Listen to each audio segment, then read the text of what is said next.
केंद्रीय सरकारी कर्मचारी भी इस बात का इंतजार कर रहे हैं और पेंशनर भी कि आखिर ये 8वां पे कमीशन कब लगेगा, कितनी सैलरी हमारी बढ़ेगी। तो दोस्तों आइए इस वीडियो के माध्यम से हम समझते हैं कि आखिर फिटमेंट फैक्टर होता क्या है और सैलरी में कितना इजाफा होगा। सूचना एवं प्रसारण मंत्री अश्विनी वैष्णव ने बताया कि प्रधानमंत्री नरेंद्र मोदी जी की अध्यक्षता में हुई मंत्रिमंडल की बैठक में 8वें वेतन आयोग गठन का फैसला लिया गया और क्योंकि इससे जो है कैबिनेट से मंजूरी मिल चुकी है, अब इंतजार है कि ये आयोग का गठन कब होगा। कि सैलरी का कोई एग्जैक्ट अनुमान नहीं है, सिर्फ गैस लगाया जा रहा है कि फिटमेंट फैक्टर से ही सैलरी में इजाफा होता है कि कितने आखिर फिटमेंट फैक्टर कितना लगाया जाएगा। कोई बता रहा है कि भाई 2.86, कोई बता रहा है 2.57 और कोई बता रहा है 2.28।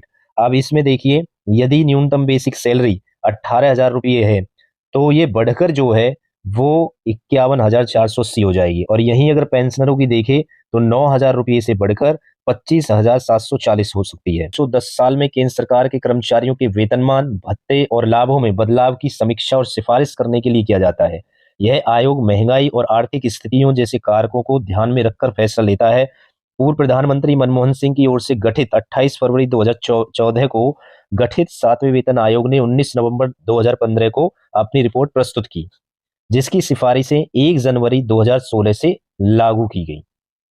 सैलरी फिटमेंट फैक्टर क्या है कि जो एक फॉर्मूला होता है बेसिक सैलरी को इंक्रीज करने का है, जैसे 7वें वेतन आयोग में, और मिनिमम बेसिक सैलरी जो थी उस टाइम 7वें वेतन आयोग में अभी 18,000 रुपये है और जीपी जो है 1800।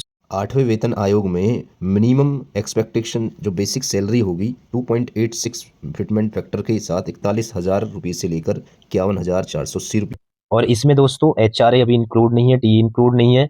बाकी जो ग्रोस सैलरी है उसके यानी कि जैसे ही 8वां वेतन आयोग लागू हो जाता है तो उसके बाद ये निर्धारित किए जाएंगे बाकी अलाउंसेस। फिटमेंट फैक्टर की जो रेंज है वो 2.28 से 2.86 तक हो सकती है। की बात करें 1 जनवरी 2026 से तो ये डीए बढ़कर 70% का अनुमान बताया जा रहा है कि ये इतना हो सकता है। यदि इसके आधार पर हम सैलरी को लगाएं कि भाई एचआरए 24% और इससे ये 79,540 हो सकता है। देश में सबसे पहला वेतन आयोग कब आया, यानी कि 1946 में, 1946 से 1947। न्यूनतम वेतन उस टाइम 55 रुपये प्रति माह था कि 15 लाख कर्मचारी थे उस टाइम केंद्रीय कर्मचारी। अगर दूसरे वेतन आयोग की बात करें तो यहाँ 80 रुपये प्रति माह हो गया था और यहाँ 25 लाख कर्मचारी। और 1970 की बात करें तो न्यूनतम वेतन जो है 185 रुपये प्रति माह, तब 30 लाख कर्मचारी थे केंद्रीय कर्मचारी। फोर्थ वेतन आयोग की बात करें तो 1983 से 1986 न्यूनतम जो पेमेंट थी, सॉरी न्यूनतम जो बेसिक सैलरी थी 750 रुपये प्रति माह, 35 लाख केंद्रीय कर्मचारी। पांचवें वेतन आयोग की बात करें, यहाँ 40 लाख कर्मचारी थे और 2,550 रुपये प्रति माह थी उस टाइम अगर बेसिक सैलरी की बात करें। ऐसे ही 2006 से 2008 यानी कि इसमें जो न्यूनतम वेतन था 7,000 रुपये प्रति माह, 60 लाख केंद्रीय कर्मचारी हो गए। और 7वें वेतन आयोग में 1 करोड़ केंद्रीय सरकारी केंद्रीय कर्मचारी, जिसमें 18,000 रुपये प्रति माह जो है बेसिक सैलरी हुई, मिनिमम बेसिक सैलरी। ये फोर्थ पे कमीशन, इसमें वेतन वृद्धि 27.6% थी, मिनिमम 750 रुपये।